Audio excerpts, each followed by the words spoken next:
অসমৰ ভিতৰত সত্ৰীয়া নৃত্য বিষয়ত 100ৰ ভিতৰতে 98 সৰ্বোচ্চ নম্বৰ লৈ কলাইগাঁৱলৈ গৌৰৱ কঢ়িয়াই আনিলে ভানেছা অলিমনে। সদ্য ঘোষিত উচ্চতৰ মাধ্যমিক চূড়ান্ত পৰীক্ষাত মঙলবী ব্ৰিলিয়েণ্ট একাডেমীৰ পৰা ডিষ্টিংশ্যন লৈ উজলিল কলাইগাঁৱৰ দুই ভনী ভানেছা আৰু গাৰ্গী।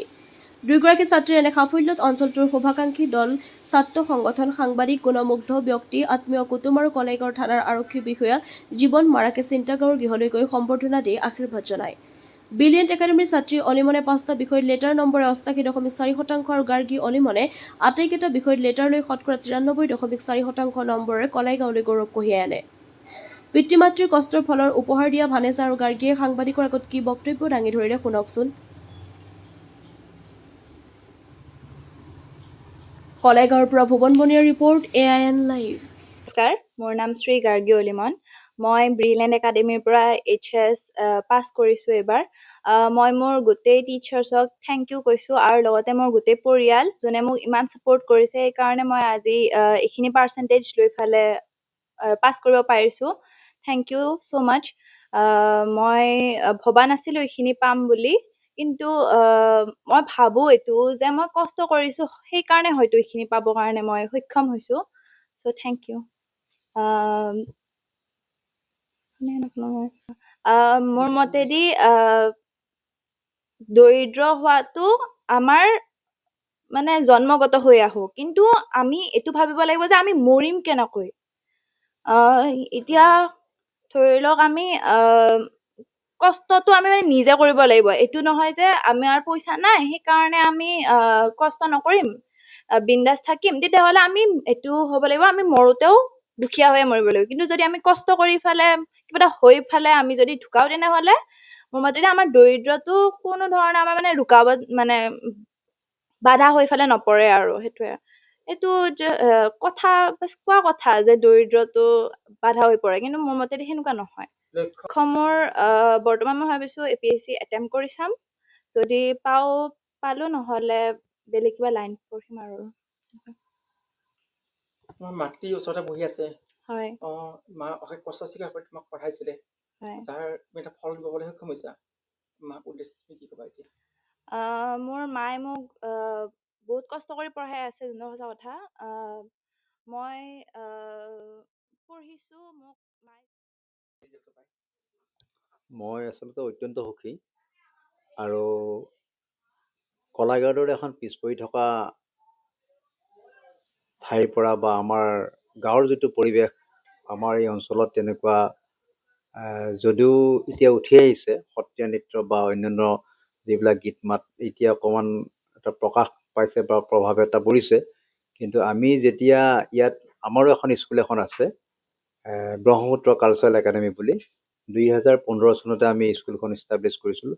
তেতিয়া কিন্তু ল'ৰা ছোৱালীৰ তেনেকুৱা এই সত্ৰীয়া নৃত্য বা তেনেকুৱা গীত মাতত তেনেকুৱা এটা বিশেষ হেৰি নাছিলে।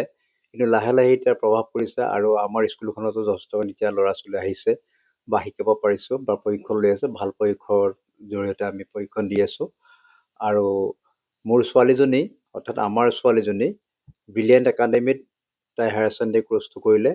হায়াৰ ছেকেণ্ডেৰী কোৰ্চত তাই নিজৰ মতভূতভাৱে সত্ৰীয় যিটো বিষয়, সেই বিষয়টো তাই বাছনি কৰিছিলে, আৰু সেইমতে তাই যিটো আশা আছিলে সেই আশাটো পূৰণ হৈছে। আৰু আমিও কিন্তু ভবা নাছিলোঁ যে অসমৰ ভিতৰতে তাই প্ৰথম স্থান দখল কৰিব পাৰিব। গতিকে প্ৰথম স্থান দখল কৰাৰ কাৰণে আমি অত্যন্ত সুখী। আমাৰ লগতে আমাৰ সমূহ কলাইগাঁওবাসী ৰাইজ তথা অসমবাসীয়ে নিশ্চয় এটা। নমস্কাৰ, মই ফানিছা অলিমন। কি ক'বা? বহুত ভাল লাগিছে। ভাবা নাছিলোঁ এনেকুৱা এটা ৰিজাল্ট হ'ব বুলি। 95 আশা কৰিছিলোঁ, কিন্তু ষ্টেট হায়েষ্ট পাম বুলি ভাবা নাছিলোঁ। বহুত বেছি ভাল লাগিছে। মোৰ গুৰু শ্ৰী ৰূপশিখা চালয় মেম, তেওঁ বহুত ছাপোৰ্ট কৰিছে, বহুত ধুনীয়াকৈ শিকাইছিল, আৰু লগতে সকলো টিচাৰ ষ্টাফেই মানে গোটেইকেইজন টিচাৰেই বহুত ছাপোৰ্ট কৰি আগুৱাই লৈ গৈছে। সকলোকে ধন্যবাদ জ্ঞাপন কৰিছোঁ। এনেকৈ সদায় আশীৰ্বাদ কৰি থাকিব। মই মোৰ গুৰু শ্ৰী কুশল ডেকা ছাৰ, তেওঁৰ পৰা পাইছিলোঁ। তেওঁ মোক বহুত সৰুৰ পৰা শিকাইছে। তেওঁকো মই ধন্যবাদ জ্ঞাপন কৰিছোঁ। তেওঁৰ কাৰণেও আজি মই এইখিনি পাবলৈ সক্ষম হৈছোঁ। মই ব্ৰহ্মপুত্ৰ কালচাৰেল একাডেমি তাত শিকিছিলোঁ, ছাৰৰ তাতে শিকিছিলোঁ। মই fine arts, history, education, alternative English আৰু ইংলিছখনত 5 মাৰ্কছ এটাৰ কাৰণে ৰৈছে। মোৰ 88.4% আৰু ইংলিছত 75 পাইছিলোঁ, অল্টাৰনেটিভ ইংলিছত 87, হিষ্ট্ৰীত 83, এডুকেশ্যনত 84, ফাইন আৰ্টছত 98 আৰু সত্ৰীয়াত 98। বহুত ছাপোৰ্ট কৰি আগুৱাই লৈ গৈছে। এনেকৈ সদায় আশীৰ্বাদ কৰি থাকে যেন, আৰু তেওঁলোকৰ এই ছাপোৰ্টৰ কাৰণে আজি এনেকুৱা এটা মুহূৰ্ত পাইছোঁ নিজৰ জীৱনত। বহুত বেছি সুখী, বহুত ভাল লাগিছে। মোৰ লক্ষ্য APSC। কনচিষ্টেণ্ট থাকিব লাগে। সদায় যে 6 আৱাৰ্ছ, 10 আৱাৰ্ছ, 12 আৱাৰ্ছ পঢ়িব লাগিব বুলি কথা নাই। 1 আৱাৰে হওক, 2 আৱাৰে হওক, মুঠতে পঢ়াৰ নামটো কৰিবই লাগে। আৰু ক্লাছত যিখিনি শিকোৱা যায় সেইখিনি ৰেগুলাৰলি প্ৰেক্টিচ কৰিলে বহুত ভাল মানে। এতিয়া ৰিজাল্ট দিব, অনুভৱটো কেনেকুৱা হৈছিলে? বহুত ভয় লাগিছিলে, নাৰ্ভাছ আছিলোঁ। তাৰপাছত ৰিজাল্টটো পাই বহুত বেছি ইম'চনেলো হৈছিলোঁ, বহুত ভালো লাগিছিল, মানে বুজাব নোৱাৰোঁ। সিহঁতে বহুত কষ্ট কৰিছে আৰু তাৰে ফল পাইছে। বহুত ভাল লাগিছে সিহঁতৰো ভাল হওঁতে। কষ্ট কৰিব লাগে আৰু লগতে স্মাৰ্ট ৱৰ্কো কৰিব লাগিব, আৰু তাৰে ফল সদায় পাবই, দেৰিকৈ হ'লেও পাব। আগন্তুক মই যদি চিভিল ছাৰ্ভিচ এক্সামত হেৰি কৰোঁ, তেতিয়াহ'লে মই পিছপৰা অঞ্চল যিহেতু কলাইগাঁও, গোটেই জেগাবোৰৰ মই চেষ্টা কৰিম। হয়, নমস্কাৰ। মই গাৰ্গীৰ মাক হওঁ। খুব আনন্দিত অনুভৱ কৰিছোঁ। লগতে বিদ্যালয়খনৰ সমূহ কৰ্তৃপক্ষ ছাৰ বাইদেউসকলৰ লগতে ডাইৰেক্টৰ ছাৰ সকলোলৈ মোৰ বহুত বহুত ধন্যবাদ। আৰু তেওঁলোকক বিদ্যালয়খনত দিয়াৰ কাৰণে চাগে আজি মোৰ ছোৱালীটোৱে এইখিনি সফলতা অৰ্জন কৰিব পাৰিছে। কোনো টিউচনৰ কোনো মানে ব্যৱস্থা নকৰাকৈ আৰু, কিন্তু আমাৰ কলাগড়ৰে এজন শিক্ষক সৌৰভ দে ছাৰ, মোৰ শিক্ষাগুৰু আছিল তেওঁ মাইনাক এমাহমান পঢ়াইছে ইংলিছ বিষয়টো। তাৰপিছত তাই নিজে কষ্ট কৰি পঢ়িছে আৰু ছাৰ বাইদেউহঁতেও বহুতো বিদ্যালয়ৰ ছাৰ বাইদেউহঁতেও বহুত সহায় কৰিছে এই ক্ষেত্ৰত। মই এখন স্কুলত, প্ৰাইভেট স্কুল এখনতো কাম কৰোঁ। সেই তাৰ পৰাও যিখিনি মই আৰ্থিক লাভ কৰোঁ সেইখিনি, আৰু লগতে মোৰ ঘৰৰ শাহু, দেওৰ আৰু মোৰ ভাইটি আছে।